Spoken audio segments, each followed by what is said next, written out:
ಈಗ 5 ತಾಲೂಕಿನವರು ಬಂದಿದ್ದೀವಿ ಸರ್. ಬಂಟ್ವಾಳ, ಪುತ್ತೂರು, ಸುಳ್ಯ, ಮಂಗಳೂರು, ಬೆಳ್ತಂಗಡಿ, ಕಡಗ ತಾಲೂಕು. ಆಗ 6 ತಾಲೂಕಿನಿಂದ ನಾವು ಇಲ್ಲಿ ಬಂದಿದ್ದೀವಿ ಆಶಾ ಕಾರ್ಯಕರ್ತೆಯರು. ನಾವೇಂತ ಹೇಳಿದ್ರೆ ಈಗ ಒಂದು 5 ತಿಂಗಳ ಹಿಂದೆ ಸರ್ 24 ಜನರನ್ನು ಮಂಗಳೂರಿಂದ ತೆಗೆದಿದ್ದು,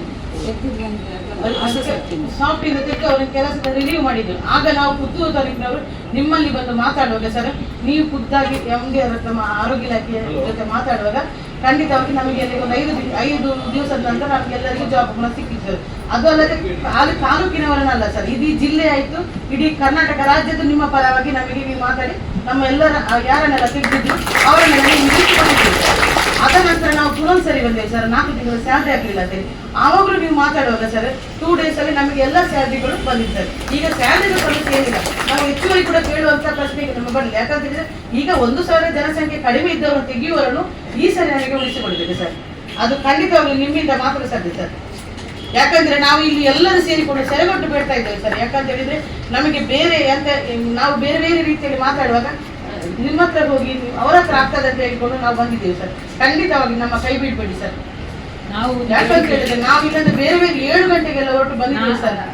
ಒಂದೊಂದು PS ಇಂದ 50 ಜನ ಎಲ್ಲ ಬಂದಿದ್ದಾರೆ ಸರ್. ಯಾಕಂತ ಹೇಳಿದ್ರೆ ನಿಮ್ಮನ್ನು ನಂಬಿಕೊಂಡು ಬಂದದ್ದು, ಖಂಡಿತವಾಗ್ಲೂ ನಮ್ಮ ಕೈ ಬಿಡ್ಬೇಡಿ ಸರ್. 350 ಜನ ಆಶಾ ಕಾರ್ಯಕರ್ತೆಯರು ಬಂದಿದ್ದಾರೆ. ನನಗೆಲ್ಲ ಸುತ್ತ ಹಾಕಿದ್ದಾರೆ. ನೀವು ಒಬ್ಬರೇ ಸರ್ಕಾರಿ, ಇಲ್ಲಿ ನಮ್ಮ ಸರ್ಕಾರದಲ್ಲಿರುವ ಶಾಸಕರಲ್ಲಿ ನೀವು ಒಬ್ಬರೇ ಇರೋದು. ನಾವು ಇಡೀ ದಕ್ಷಿಣ ಕನ್ನಡ ಜಿಲ್ಲೆಯಿಂದ ಬಂದಿದ್ದಾರೆ. ಪುತ್ತೂರು, ಬಂಟ್ವಾಳ, ಮಂಗಳೂರು ಗ್ರಾಮೀಣ, ಬೆಳ್ತಂಗಡಿ ಎಲ್ಲ ಇದ್ದಾರೆ. ಈಗ ಅವ್ರು ಹೇಳೋದು, ನೀವು ಈ ಆಶಾ ಕಾರ್ಯಕರ್ತೆಯರನ್ನು ಸುಮಾರು 153 ಜನ ಆಶಾ ಕಾರ್ಯಕರ್ತೆಯರನ್ನು ಕೆಲಸದಿಂದ ತೆಗಿತಾ ಇದ್ದಾರೆ. ಎಲ್ಲಿ 1,000ರಿಂದ ಕಡಿಮೆ ಜನಸಂಖ್ಯೆ ಇರುವಂಥ ಜಾಗದಲ್ಲಿ ಒಬ್ಬರು ಆಶಾ ಕಾರ್ಯಕರ್ತೆಯರಿದ್ದಾರಾ, ಅವರನ್ನು 153 ಜನರನ್ನು ತೆಗಿತಾ ಇದ್ದಾರೆ ಅಂತ ಅವರು ನೋವು. ಅಲ್ಲ, ಅವರನ್ನು ನೀವು ಡಿ ಗ್ರೂಪಿಗೆ ಮಾಡ್ತಾ ಇದ್ರಿ. ನಾವು ಗ್ರೂಪಿಗೆ ಯಾರು ಮತ್ತು ಡಿ ಗ್ರೂಪಲ್ಲಿ ನಾವು ಹೇಗೆ ಕೆಲಸ ಮಾಡೋದು, ಇಷ್ಟು ವರ್ಷ ಆಗಿದೆ ನಮಗೆ. ಅವ್ರದ್ದು ಬೇಡಿಕೆ ಏನಂತ ಹೇಳಿದ್ರೆ, 1 ನಿಮಿಷ ಅವರ ಬೇಡಿಕೆಯನ್ನು ಹೇಳ್ಬಿಡ್ತೇನೆ. ಈಗ ನಿಧಾನ ಒಬ್ಬೊಬ್ಬರು ರಿಟೈರ್ಡ್ ಆಗ್ತಾ ಇದ್ದಾರೆ. ಆಗ ಈ 1,000 ಮ್ಯಾಚಿಂಗ್ ಏನು ನೀವು ಈಗ ಮಾಡಲಿಕ್ಕೆ ನೋಡ್ತೀವಿ, ಆಗ ಮ್ಯಾಚಿಂಗ್ ಮಾಡಬೇಕು. ಈಗ ನಾವು ನಿಮ್ಮನ್ನು ಒಮ್ಮೆಲೆ ಇಲ್ಲಿಂದ ಆಶಾ ಕಾರ್ಯಕರ್ತೆಯನ್ನು ತೆಗೆದು ನೀವು ಡಿ ಗ್ರೂಪಿಗೆ ಹಾಕೋದು ನಮಗೆ ಕೆಲಸ ಮಾಡಲಿಕ್ಕೆ ಕಷ್ಟ ಆಗ್ತದೆ. ನಾವು ಈ ಕಡಿಮೆ ಸಂಬಳದಲ್ಲಿ ಒಂದು ಕಡೆ ಹೊಂದಿಕೊಂಡು ಕೆಲಸ ಮಾಡ್ತಾ ಇದ್ದೀವಿ, ನಮ್ಮ ಜೀವನವನ್ನು ಸಾಗಿಸ್ತಾ ಇದ್ದೇವೆ. ನೀವು ಇಮಿಡಿಯೇಟ್ ತೆಗೆದು ಡಿ ಗ್ರೂಪ್ ಅಂದರೆ ನೀವು ಮಂಗಳೂರಿಗೆ ಹೋಗು ಅಂತ ಹೇಳಿದ್ರೆ, ಬೆಳ್ತಂಗಡಿಯವರು ಇಲ್ಲದ್ರೆ ಸುಳ್ಯದವರು ಮಂಗಳೂರಿಗೆ ಹೋಗೋದು, ಅವರ ಜೀವನವನ್ನು ನೋಡಬೇಕಲ್ಲ, ಬೇರೆ ಉಪಾಯ ಇಲ್ಲ. ಈ ರೀತಿ ಇದಕ್ಕೆ ಒಂದು ಇಮಿಡಿಯೇಟ್ ಇದೆ. ಅವರ ಈಗ ಕಮಿಷನರ್ ಯಾರು ಅವ್ರ ಹತ್ರ ಮಾತಾಡಿ, MD ಅವರು ಒಂದು ನಂಬರ್ ಕೊಡ್ತೀರ, ನಾನು ಅವರ ಹತ್ರ ಮಾತಾಡ್ತೀನಿ. ಮಾಡುವ ಮೊದಲು ಒಂದು ಆಲೋಚನೆ ಇಲ್ಲ, ನಾನು ಅವರ ಜೊತೆ ಕೂರಬೇಕಾಗ್ತದೆ. ಅವರು ಸ್ಟ್ರೈಕ್ ಮಾಡಿದರೆ ನಾನು ಹೋಗಿ ಕೂರಬೇಕಾಗ್ತದೆ. ಪಾಪ ಅವರೆಲ್ಲ ಮಹಿಳೆಯರು, ಎಲ್ಲ ಕಷ್ಟದಲ್ಲಿ ಜೀವನ ಮಾಡೋರು. ಅವ್ರ ಮುಖ ನೋಡೋ ಗೊತ್ತಾಗ್ತದೆ ಯಾರು ದುಡ್ಡಿದ್ದವರು, ಶ್ರೀಮಂತರು ಯಾರಿಲ್ಲ ಇದರಲ್ಲಿ, ಕಷ್ಟ ಬಂದು ಮಾಡುವರು. ಮತ್ತು ಅವರು ನಮ್ಮ ಸರ್ಕಾರಕ್ಕೆ ನಮಗೆಲ್ಲ ಸಹಾಯ ಮಾಡುವರಲ್ಲ, ಅವರನ್ನು ಸಿಕ್ಕಾಪಟ್ಟೆ ಈ ಥರ ಡಿಸಿಷನ್ ಮಾಡೋದು ತಪ್ಪು.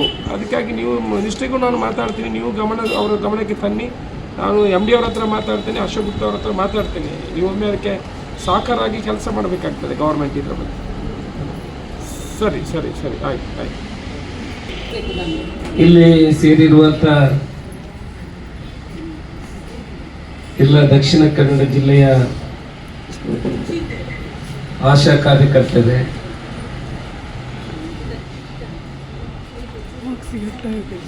ನೀವು ಬೇರೆ ಬೇರೆ ಭಾಗದಿಂದ ಬಹುಶಃ ಬೆಳಿಗ್ಗೆ ಹೊರಟು ಬಂದಿರಬಹುದು. ಇವತ್ತು ಈ ಹಿಂದೆ ಕೂಡ ನಿಮ್ಮ ಒಂದು ಕೆಲವು ಸಮಸ್ಯೆಗಳಾಗುವಾಗ ನನ್ನ ಹತ್ರ ಬಂದಿದ್ದೀನಿ. ನನ್ನಿಂದ ಆಗುವಂಥ ಪ್ರಯತ್ನವನ್ನು ಮಾಡಿ ಅದಕ್ಕೆ ಆ ಏನು ತೊಂದರೆಗಳಿತ್ತು ಅದನ್ನು ನಿವಾರಣೆ ಮಾಡುವಂಥ ಕೆಲಸವನ್ನು ನಾನು ಮಾಡಿದ್ದೆ. ಆ ಪ್ರಕಾರ ಒಂದು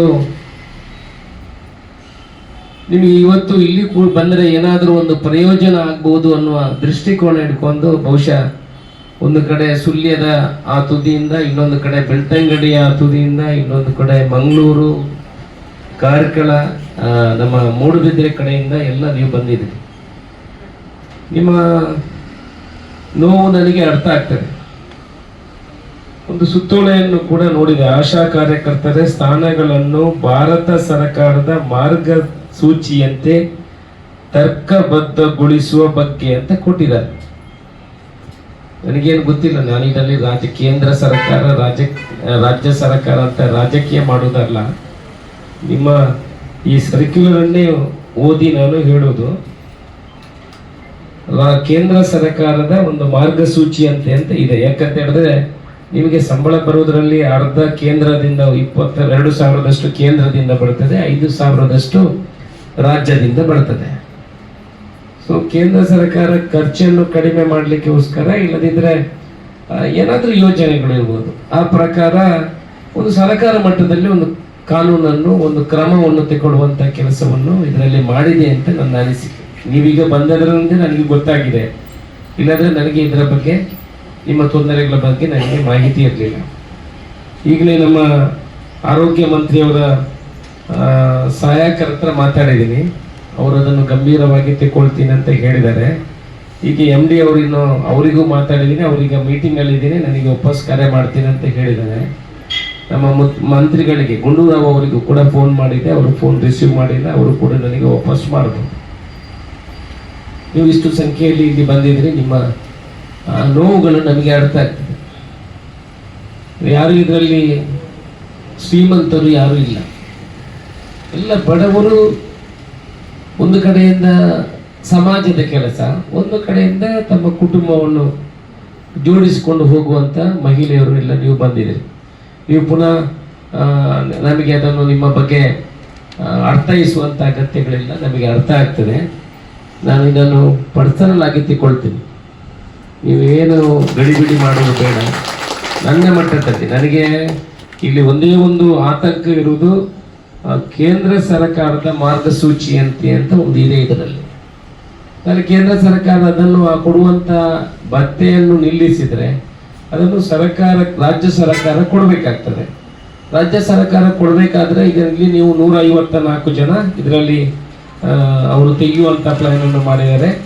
ಇನ್ನು ಮುಂದಿನ ಇಡೀ ರಾಜ್ಯದಲ್ಲಿ ಆಗುವಾಗ ಇದರ ಸಂಖ್ಯೆ ಸುಮಾರು 4,000-5,000ಕ್ಕೆ ಒಳಗೆ ಬರಬಹುದು. ಇದನ್ನು ಒಂದು ರಾಜ್ಯ ಸರ್ಕಾರ ಭರಿಸುವಂತ ವ್ಯವಸ್ಥೆ ಆದರೆ ಕ್ಯಾಬಿನೆಟ್ಗೆ ಹೋಗಬೇಕು, ಕ್ಯಾಬಿನೆಟ್ ಅಲ್ಲಿ ಮಂಜೂರು ಆಗಬೇಕು, ಒಂದು ಕಾನೂನನ್ನು ಇದಕ್ಕೆ ತಿದ್ದುಪಡಿ ತರಬೇಕು, ದೊಡ್ಡ ವ್ಯವಸ್ಥೆ. ಅಲ್ಲಿವರೆಗೆ ಇದನ್ನು ಯಾವ ರೀತಿ ತಡೆ ಹಿಡಿಬೇಕು ಅಂತ ನಾವೀಗ ಆಲೋಚನೆ ಮಾಡುವಂತ ಕೆಲಸಗಳನ್ನು ಮಾಡಬೇಕು. ಯಾವುದರಲ್ಲೂ ನನಗೆ ಇದರ ಬಗ್ಗೆ ಸರಿಯಾಗಿ ಮಾಹಿತಿ ಇಲ್ಲ. ನಾನು ನಾಳೆ ಸಾಯಂಕಾಲ, ನಾಡಿದ್ದು ಬೆಂಗಳೂರಿನಲ್ಲಿ ಇರುತ್ತೇನೆ. ಅದಕ್ಕೆ ಮೊದಲು ನಿಮಗೆ ಯಾವತ್ತು ಬಂದಿದೆ ಅಂತ ಗೊತ್ತಿಲ್ಲ, ಇದು ಮೊನ್ನೆ ಬಂದ 11/2ಕ್ಕೆ ಬಂದಿದೆ. ನಿಮಗೆ ನೀವು ಸ್ವಲ್ಪ ತಡ ಮಾಡಿ ಇದಕ್ಕೆ ಬರುವಾಗ ನನ್ನ ಗಮನಕ್ಕೆ ಯಾರು ತಂದಿಲ್ಲ. ಸೊ ನಾನು ಕೂಡ ಇದನ್ನು ನಾಡಿದ್ದು ಶುಕ್ರವಾರ ದಿವಸ ಬಜೆಟ್ ಇರ್ತದೆ, ಎಷ್ಟು ಅವತ್ತು ಮಾತಾಡಲಿಕ್ಕೆ ಆಗ್ತದೆ ಅಂತ ಗೊತ್ತಿಲ್ಲ. ಅದಕ್ಕೆ ಮೊದಲು ಅಧಿಕಾರಿ ವರ್ಗದವರತ್ತೆಲ್ಲ ಮಾತಾಡಿ, ನೀವು ಕೂಡ ಬೇರೆ ಬೇರೆ MLAಗಳಿಗೆ ಯಾರ್ಯಾರು ಶಾಸಕರಿದ್ದಾರೆ ಅವರಿಗೆ ಮನವಿ ಕೊಡುವಂತ ಕೆಲಸವನ್ನು ಮಾಡಿ. ಇದರಲ್ಲಿ ರಾಜಕೀಯ ಯಾವತ್ತು ನಾನು ಮಾಡಲಿಕ್ಕೆ ಹೋಗುವುದಿಲ್ಲ, ನ್ಯಾಯ ಕೊಡಲಿಕ್ಕೆ ಪ್ರಯತ್ನವನ್ನು ಖಂಡಿತ ಮಾಡುತ್ತೇನೆ. ನಿಮ್ಮ ಕಡೆ ನಾವು ಇದ್ದೇವೆ. ಯಾಕಂದ್ರೆ ಅದೇ ನೀವೆಲ್ಲ ಕಷ್ಟ ಬಂದು ದಿವಸಗಳು ಆಶಾ ಕಾರ್ಯಕರ್ತರಂತ ಹೇಳಿದ್ರೆ ಮನೆಗೆ ಹೋಗಿ ಅಲ್ಲಿ ಕೆಲಸ ಮಾಡಿಕೊಂಡು, ಒಂದು ಕಡೆ ಸಮಾಜದ ಕೆಲಸ, ಒಂದು ಕಡೆ ಅತ್ಯಂತ ಈ ಮಹಿಳೆಯರ ನೋವುಗಳಿಗೆ ಸ್ಪಂದನೆ ಕೊಡುವಂತಹ ಕೆಲಸ, ಸರ್ಕಾರದ ಕೆಲಸವನ್ನು ತಳಮಟ್ಟದಲ್ಲಿ ಮಾಡುವಂಥದ್ದು. ಅದು ಕೂಡ ನೀವು ಕೊಡುವಂತಹ ಸಂಬಳ ಈ 10,000 ರೂಪಾಯಿ ಅವರಿಗೆ ಸಿಗುವಂಥದ್ದು ದೊಡ್ಡ ಸಂಬಳನೇ ಅಲ್ಲ. ಅದರಲ್ಲಿ 10,000 ರೂಪಾಯಿಗೆ ಏನು ಮಾಡಲಿಕ್ಕೆ ಆಗ್ತದೆ? ಒಂದು ಒಳ್ಳೆಯ ಸೀರೆ ತಗೊಳ್ಬೇಕಿದ್ರೆ 12,000 ರೂಪಾಯಿ, 10,000 ರೂಪಾಯಿ. ಒಂದು ಬ್ಲೌಸ್ ಸ್ಟಿಚ್ ಮಾಡಬೇಕಿದ್ರೆ ಈಗ ಎಷ್ಟಿದೆ? 600ರಿಂದ 1,200 ರೂಪಾಯಿ ಇದೆ ಅಂತ, 3,000ದವರೆಗೆ ಇದೆ ಅಂತ ಹೇಳ್ತಾರೆ, ನಿಮಗೆ ಗೊತ್ತಿಲ್ಲ ಅಲ್ವಾ? ಅದರಿಂದ ಇದು ಕನಿಷ್ಠ ವೇತನ ಆದರೂ ಸಿಗುವಂಥದ್ದು. ಈಗ ನಮ್ಮ ಸರ್ಕಾರ ಬಂದ ಮೇಲೆ ಸ್ವಲ್ಪ ಜಾಸ್ತಿ ಮಾಡಿದೆ ಅಂತ ತಿಳ್ಕೊಂಡಿದ್ದೀನಿ. ಮತ್ತೆ 2,000 ರೂಪಾಯಿ ಕೂಡ ನಿಮಗೆ ಸಿಕ್ಕಿದೆ ಅಂತ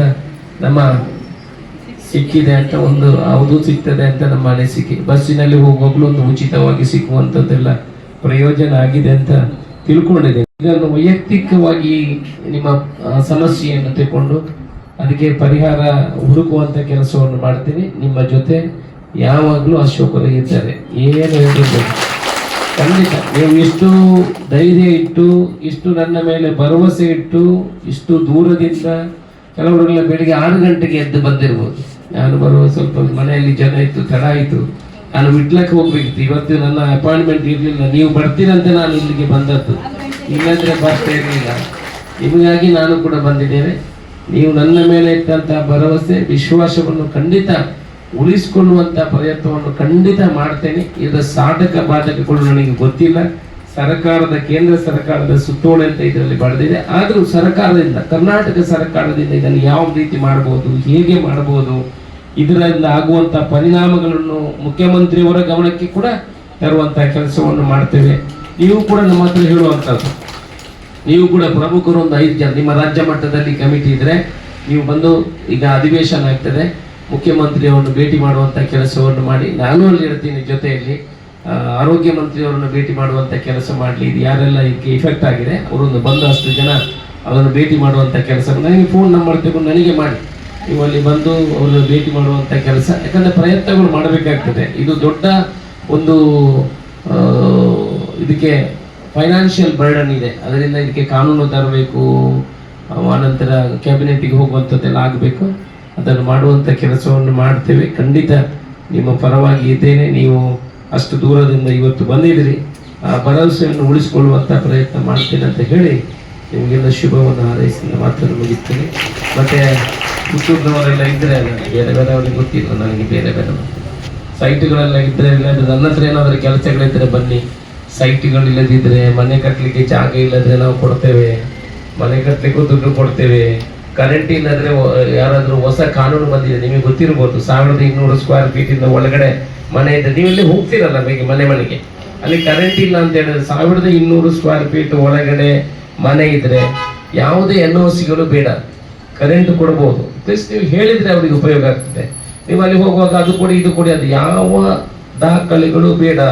ನೀವು ಫಾರ್ ಎಕ್ಸಾಂಪಲ್ ಅವನ ಹತ್ರ RTC ಇದ್ರೆ ಸಾಕಾಗ್ತದೆ, ಓಲ್ಡ್ ಡೋರ್ ನಂಬರ್ ಇದ್ರೆ ಅದು ಯಾವುದೂ ಇಲ್ಲ ಅಂತ ಹೇಳಿ, ಒಬ್ಬ ಮನೆ ಕಟ್ಟಿ ಅವನಿಗೆ ಕರೆಂಟ್ ಇಲ್ಲ ಅಂದರೆ VA ಇಂದ ಒಂದು ಬರ್ಕೊಂಡು ಬಂದರೆ ಸಾಕು, 1200 ಸ್ಕ್ವೇರ್ ಫೀಟ್ ಒಳಗಡೆ ಮನೆ ಇದೆ ಅಂತ ಹೇಳಿದರೆ ಅವ್ರಿಗೆ ಕರೆಂಟ್ ಕೊಡಬೇಕು.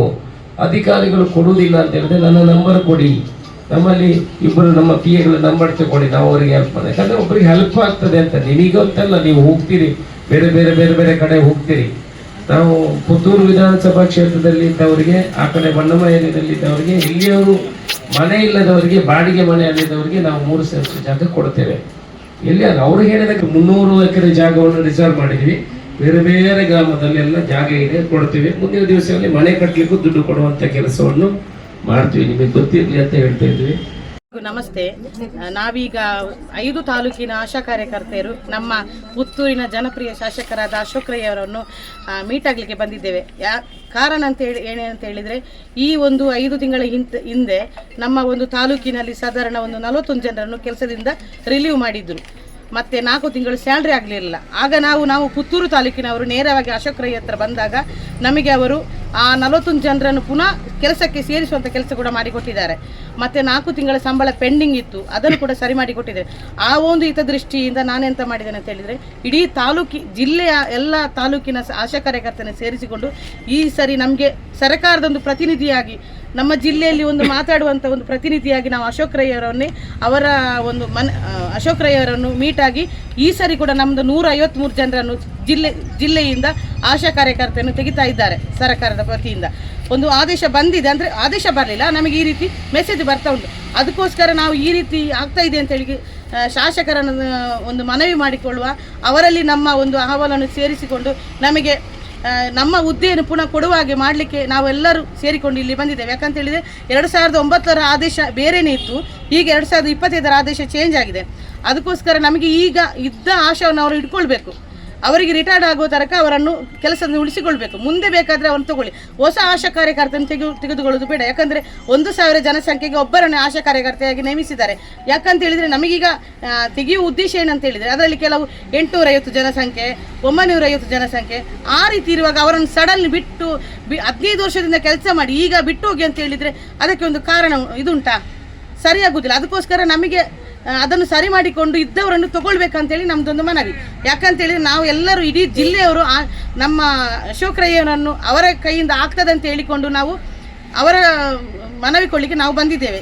ಏನು ಪ್ರತಿಭಟನೆ ಮಾಡಲಿಕ್ಕೆ, ಧಿಕ್ಕಾರಗೊಳಿಕೆ ಏನು ಮಾಡಲಿಕ್ಕೆ ಬರಲಿ. ಯಾಕಂದರೆ ನಮ್ಮ ಕೆಲಸ ಖಂಡಿತವಾಗಿ ಆ ಮಹಾಲಿಂಗೇಶ್ವರನ ಆಶೀರ್ವಾದದಿಂದ ಅಶೋಕ್ ರೈ ಅವರ ನೇತೃತ್ವದಲ್ಲಿ ಖಂಡಿತ ಆಗ್ತದೆ ಅಂತ ಹೇಳಿಕೊಂಡು ನನಗೊಂದು ನಂಬಿಕೆ ಇದೆ. ಆ ನಂಬಿಕೆ ಖಂಡಿತವಾಗಿಯೂ ಸಕ್ಸಸ್ ಆಗ್ತದೆ ಅಂತ ಹೇಳಿಕೊಂಡು ನಾವು ಅಶೋಕ್ ರೈ ಅವರನ್ನು ನಮಗೆ, ಯಾಕಂತೇಳಿ ನಾನು ಸೆರೆಗಟ್ಟು ಬೇಡ್ತಾ ಇದ್ದೇನೆ. ಯಾಕಂತೇಳಿ ನಾವು ಅಷ್ಟು ಸೀರಿಯಸ್ ಆಗಿದ್ದ ಕಾರಣ ಇಡೀ ಜಿಲ್ಲೆಯವರು ಇಡೀ ಜಿಲ್ಲೆಯವರು ಬಂದಿದ್ದೇವೆ. ನಾವು ಒಂದೊಂದು PS ಇಂದ 50-60 ಜನ ಎಲ್ಲ ಸೇರಿಕೊಂಡು ಬಂದಿದ್ದೇವೆ. ಎಲ್ಲರೂ ಬರಬೇಕಾದ್ರೆ 1200 ಜನಸಂಖ್ಯೆ ಆಗ್ತದೆ. ನಮ್ಮದು 1225 ಜನಸಂಖ್ಯೆಯನ್ನು ಇದ್ದೇವೆ ನಾವು ಆಶಕರೇ. ಆಗ ಎಲ್ಲರೂ ಸ್ವಲ್ಪ ಮಂದಿಕೊಂಡು ಇಲ್ಲಿ ಬಂದಿದ್ದೇವೆ. ನಾವು ಬೆಳಿಗ್ಗೆ 7 ಮನೆಗೆ ಬಿಟ್ಟು ಈಗ ಬಂದು ನಾವು ಇಲ್ಲಿ ಶಾಸಕರು, ಯಾಕಂತೇಳಿ ನಾವು ಶಾಸಕರನ್ನು ಯಾಕಂತ ಹೇಳಿದರೆ ಅವರನ್ನು ನಾವು ಹೇಳ್ಬೇಕು. ಯಾಕಂತೇಳಿ ನಿಜವಾಗಿ ಅವರ ಇದಕ್ಕೆ ಬರಲಿಕ್ಕಿಲ್ಲ. ಆದರೂ ಕೂಡ ನಾನು ನಿನ್ನೆ ಫೋನ್ ಮಾಡಿ ಈ ರೀತಿ ಆಗಿದೆ ಸರ್, ನಮಗೆ ಬರಲೇಬೇಕು, ನಿಮ್ಮ ಹತ್ರ ಮಾತಾಡಲೇಬೇಕು ಅಂತ ಹೇಳುವಾಗ ನಾನು ನಮ್ಮ ಆಫೀಸಿಗೆ ಬನ್ನಿ ಅಂತ ಹೇಳಿದಕ್ಕೆ ನಾವೆಲ್ಲ ಇಲ್ಲಿ ಸೇರಿದ್ದೇವೆ ಸರ್. ಪುತ್ತೂರು ತಾಲೂಕಿನಿಂದ, ಮಂಗಳೂರಿನಿಂದ, ಸುಳ್ಯದಿಂದ, ಬಂಟ್ವಾಳದಿಂದ, ಬೆಳ್ತಂಗಡಿಯಿಂದ 5 ತಾಲೂಕಿನವರು ಬಂದಿದ್ದೇವೆ. ಯಾವ ತಾಲೂಕಿನಿಂದ ಕೂಡ ಬಂದಿದ್ದಾರೆ. ಈಗ ಒಟ್ಟು ಎಷ್ಟಾಯ್ತು ನಮ್ದು? 250 ಜನ ಆಗ್ಬೋದು ಸರ್. ಅಂತ ಹೇಳಿದ್ರೆ ಅಮಿತಾ ಹೇಳಿದ ಹಾಗೆ ನಮಗೆ 1000 ಜನಸಂಖ್ಯೆಯ ಒಳಗಿದ್ದ ಆಶಾ ವರ್ಕರನ್ನು ಕರ್ತವ್ಯದಿಂದ ಬಿಡುಗಡೆಗೊಳಿಸುವಂಥದ್ದಂತ ಒಂದು ಸುತ್ತೋಲೆ ಬಂದಿದೆ ರಾಜ್ಯ ಸರ್ಕಾರದಿಂದ. ಒಂದನೇದಾಗಿ ನಾವು ರಾಜ್ಯ ಸರ್ಕಾರಕ್ಕೆ ಮನವಿ ಮಾಡ್ತೇವೆ. ಏನಂತ ಹೇಳಿದರೆ, ಏನು ಈಗ ಮುಂದುವರಿಸಿಕೊಂಡು ಹೋಗಬೇಕು, ಅವರು ಮೊದಲು ಏನಿತ್ತು ಅದೇ ಥರ ಯಥಾಸ್ಥಿತಿಯಲ್ಲಿ ಮುಂದುವರಿಸಿಕೊಂಡು ಹೋಗುವಂಥದ್ದು. ಇನ್ನು ಮುಂದೆ ಏನಾದರೂ ಡ್ರಾಪ್ ಔಟ್ ಆದ ಜಾಗದಲ್ಲಿ ಅಥವಾ 60 ವರ್ಷ ಕಳೆದಂಥ ಆಶಾ ವರ್ಕರನ್ನು ಬಿಡುಗಡೆಗೊಳಿಸುವ ಸಂದರ್ಭದಲ್ಲಿ ಅಲ್ಲಿರುವಂಥ ಜನಸಂಖ್ಯೆಯನ್ನು ನಾವು ತೆಕ್ಕೊಂಡು ನಾವು ಆ 1000 ಮೇಲೆ ಏನೆಲ್ಲ ಆಶಾ ವರ್ಕರಿಗೆ ಕಡಿಮೆ ಇದೆ ಅದನ್ನು ನಾವು ತೂಗಿಸುವಂಥ ವ್ಯವಸ್ಥೆಯನ್ನು ಮಾಡ್ತೇವೆ. ಆದರೆ ಅಲ್ಲಿಯವರೆಗೆ ನಮ್ಮನ್ನು ಈಗ ಏನಿದೆಯಾ, ಈಗ ಅವರು ಹೇಳಿದಾಗೆ ಒಂದು 153 ಆಶಾ ವರ್ಕರನ್ನು ಈಗ ಒಂದು ಕೆಲಸದಿಂದ ವಜಾಗೊಳಿಸುವಂಥದ್ದು, ಅದನ್ನು ಕೂಡಲೇ ನಿಲ್ಲಿಸಬೇಕು. ರಾಜ್ಯ ಸರ್ಕಾರ ಇರ್ಬೋದು ಅಥವಾ ನಮ್ಮ ಜಿಲ್ಲೆಯ ಎಲ್ಲ ಶಾಸಕರಿಗೂ ಮನವಿ ಮಾಡಿಕೊಡುವಂಥದ್ದು. ಮೊದಲನೇದಾಗಿ ನಾವು ಯಾಕೆ ಪುತ್ತೂರಿಗೆ ಬಂದಿದ್ದೇವೆ ಅಂತ ಹೇಳಿದರೆ, ನಾವು ಅಶೋಕ್ ಸರ್ MLA ಸರಿಗೆ ನಾವು ಒಂದು ಒತ್ತಡ ಹಾಕಿದಾಗ ಅವರು ಖಂಡಿತ ಈ ಕೆಲಸವನ್ನು ಮಾಡಿಕೊಟ್ಟಾರೆ ಅನ್ನುವಂಥ ಒಂದು ಸ್ಥಿತಿಯಲ್ಲಿ ನಾವು ಇಲ್ಲಿಗೆ ಬಂದಿದ್ದೇವೆ. ಯಾಕೆಂದರೆ ಇದು ಈಗ ಅವರು ಒಂದು ಹೇಳಿದ್ದಾರೆ, ಯಾವುದು ನಮ್ಮ ಆರೋಗ್ಯ ಇಲಾಖೆ D ಗ್ರೂಪ್ ನೌಕರರನ್ನು ಕೊಟ್ಟೇವೆ ಅಂತೇಳಿ. ಆದರೆ ಸರ್ ನಾನು ಹೇಳುವಂಥದ್ದು ಏನಂತ ಹೇಳಿದರೆ, 50 ವರ್ಷ ಮೇಲ್ಪಟ್ಟವರು ಇರ್ಬೋದು ಅಥವಾ ನಮಗೆ ಆಯಾಯ ಪ್ರಾಥಮಿಕ ಆರೋಗ್ಯ ಕೇಂದ್ರದಲ್ಲಿ D ಗ್ರೂಪ್ ಇಲ್ಲದೆ ಇರ್ಬೋದು. ಜಿಲ್ಲಾಸ್ಪತ್ರೆಗೆ ಇಲ್ಲಿಂದ ಹೋಗುವಂಥ ಪರಿಸ್ಥಿತಿ ಕೂಡ 50 ವರ್ಷ ಕಳೆದಂಥ ಆಶಾ ವರ್ಕರಿಗೆ ಸಾಧ್ಯವೇ ಇಲ್ಲ ಅಲ್ಲಿ ಕೆಲಸ ಮಾಡುವಂಥದ್ದು. ಇನ್ನು ಮುಂದೆ ಅವರು ಏನು ಗ್ರಾಮದಲ್ಲಿ ಕೆಲಸ ಮಾಡಿದ್ದಾರೆ ಅದನ್ನು ಸರ್ಕಾರ ಯಥಾಸ್ಥಿತಿಯಲ್ಲಿ ಮುಂದುವರಿಸಬೇಕಂತ ನಾನು ಎಲ್ಲರ ಪರವಾಗಿ ನಾವು ಒತ್ತಡವನ್ನು ಕೊಡುವಂಥದ್ದು. ಅದು ನಮ್ಮ ಮಾನ್ಯ MLA ಅವರು ಮಾಡಿಕೊಡ್ತಾರೆ ಅನ್ನುವಂಥ ಭರವಸೆಯಿಂದ ನಾವು ಎಲ್ಲೆಲ್ಲೋ ಹಳ್ಳಿಯಿಂದ ನಾವು ಸಾಧಾರಣ 4:15 ಗಂಟೆಗೆ ನಾವು ಬಸ್ಸಿಗೆ ಬಂದಿದ್ದೇವೆ. 4:15 ಯಾವಾಗ ಫಸ್ಟ್ ಬಸ್ ಸ್ಟಾರ್ಟ್ ಆಗ್ತದ ಆವಾಗ ಬಂದು ನಾವು ಇಲ್ಲಿಗೆ ಮುಟ್ಟಿದ್ದೇವೆ 10 ಗಂಟೆಗೆ ಸರಿಯಾಗಿ. ಹಾಗಾಗಿ ನಾವು ಎಲ್ಲರಲ್ಲಿ ಎಲ್ಲ ಅಂದರೆ MLA ಇರ್ಬೋದು, ಯಾರಲ್ಲಿ ಕೂಡ ಅಧಿಕಾರಿಗಳಲ್ಲಿ ನಾವು ಕೇಳಿಕೊಳ್ಳುವಂಥದ್ದು ಏನು ಈಗ ನೋಡಿ ಸರ್, ಪುತ್ತೂರು ಗ್ರಾಮೀಣದಲ್ಲಿ 20, ಪುತ್ತೂರು ಅರೆನಗರದಲ್ಲಿ 4, ಬಂಟ್ವಾಳ ಗ್ರಾಮೀಣ 30, ಬಂಟ್ವಾಳ ಅರೆನಗರ 7, ಮಂಗಳೂರು ಗ್ರಾಮೀಣ 9, ಮಂಗಳೂರು ಅರೆನಗರ 30, ಬೆಳ್ತಂಗಡಿ ಗ್ರಾಮೀಣ 32, ಸುಳ್ಯ ಗ್ರಾಮೀಣ 21. ಟೋಟಲ್ 153 ಆಶಾ ವರ್ಕರ್ ಈ ಒಂದು ಸ್ಥಿತಿಯಲ್ಲಿದ್ದಾರೆ. ಅವರನ್ನು ಯಥಾಸ್ಥಿತಿಯಲ್ಲಿ ಕಾಪಾಡಬೇಕಂತ ನಾವೆಲ್ಲ ಸಹೋದ್ಯೋಗಿಗಳು ಅವರ ಪರವಾಗಿ ಬಂದಿದ್ದೇವೆ. ಹೌದು ಸರ್, ಆದರೆ ನಾವು ಹಾಗಂತ ನಮಗೆ ಅದನ್ನೆಲ್ಲ ಮಾಡಲಿಕ್ಕೆ ನಾವು ಇಷ್ಟು ವರ್ಷ ನಾವು ಸೇವೆ ಮಾಡಿದ್ದೀವಲ್ಲ ಸರ್. ಅಲ್ಲ, ಸುತ್ತೋಲೆ ಬಂದದ್ದು ನಿಮಗೆ ಫಸ್ಟ್ ಕೇಂದ್ರ ಸರ್ಕಾರದಿಂದ. ಹೌದು, ಕೇಂದ್ರ ಸರ್ಕಾರಕ್ಕೆ ಕೂಡ ಕರ್ನಾಟಕ ಸರ್ಕಾರಕ್ಕೆ ಸುತ್ತೋಲೆ ಬಂದಿದೆ. ಆ ಸುತ್ತೋಲೆ ಪ್ರಕಾರ ನಿಮಗೆ ಅವರು ಕಳಿಸಿದ್ದಾರೆ. ಹೌದು, ಅದನ್ನು ನಾವು ಹೇಳುವಂಥದ್ದು ಅದು ಸಾಧ್ಯ ಇದೆ ರಾಜ್ಯ ಸರ್ಕಾರಕ್ಕೆ. ಅದನ್ನು ನಿಲ್ಲಿಸುವಂಥ ಒಂದು ತಾಕತ್ತು ಇದೆ, ಅವರು ನಿಲ್ಲಿಸಬೇಕು. ಇಷ್ಟು ವರ್ಷ ಆಶಾ ವರ್ಕರ್ ಇಷ್ಟು ಕೊರೋನಾ ಟೈಮಲ್ಲಿ ಇರ್ಬೋದು, ಎಲ್ಲ ಟೈಮಲ್ಲಿ ಇಷ್ಟು ಸೇವೆ ಮಾಡಿದವರನ್ನು ಏಕಾಕಿ ಬಿಡುಗಡೆಗೊಳಿಸುವುದು ಅಂತ ಹೇಳಿದರೆ ಹೇಗಾಗ್ತದೆ ಸರ್? ಅವರ ಹೊಟ್ಟೆಗೆ ಹೊಡೆದಾಗೆ ಆಗುದಿಲ್ಲ ಸರ್. ಸರ್ಕಾರಕ್ಕೆ ಅವರು ಒತ್ತಡ ಹಾಕಿ ಅದನ್ನು ನಿಲ್ಲಿಸುವಾಗೆ ನಾವು ಮಾಡಬೇಕು. ನಾವು ಕೂಡ ಕೇಂದ್ರ ಸರ್ಕಾರಕ್ಕೆ ಅಂತ ಯಾರು ನಮ್ಮದು ಪ್ರತಿನಿಧಿಗಳಿದ್ದಾರೆ ಅವರಲ್ಲಿ ನಾವು ಕೂಡ ಅದನ್ನು ಮಾತಾಡ್ತೇವೆ ಸರ್. MP ಸರ್ಗೆ ಕೂಡ ನಾವು ಮನವಿ ಕೊಡ್ತೇವೆ ಅದರ ಬಗ್ಗೆ. ಸುದ್ದಿ ಚಾನಲ್, ಕ್ಷಣ ಕ್ಷಣದ ಸುದ್ದಿಗಾಗಿ. ಅತ್ತೆ, ಇದು ನನ್ನ ಬರ್ಡೇ ಗಿಫ್ಟ್. ಇದೆಲ್ಲ ಜೀವನದಲ್ಲಿ ನನಗೋಸ್ಕರ ತಗೊಂಡ್ಬಂದಿದ್ದಾರೆ. ನಿನ್ ಮೇಲೆ ತುಂಬಾ ಚೆನ್ನಾಗಿ ಕಾಣುತ್ತೆ. ಇದು ತುಂಬಾ ಚೆನ್ನಾಗಿದೆ ಅಲ್ವಾ? ತುಂಬಾ ಚೆನ್ನಾಗಿದೆ.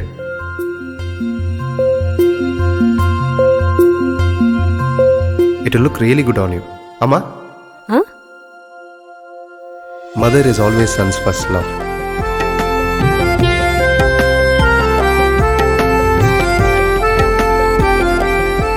ಪ್ರತಿ ಪೀಳಿಗೆಯ ಪ್ರೀತಿಯ ಮಳಿಗೆ. GL ಆಚಾರ್ಯ ಜುವೆಲ್ಲರ್ಸ್.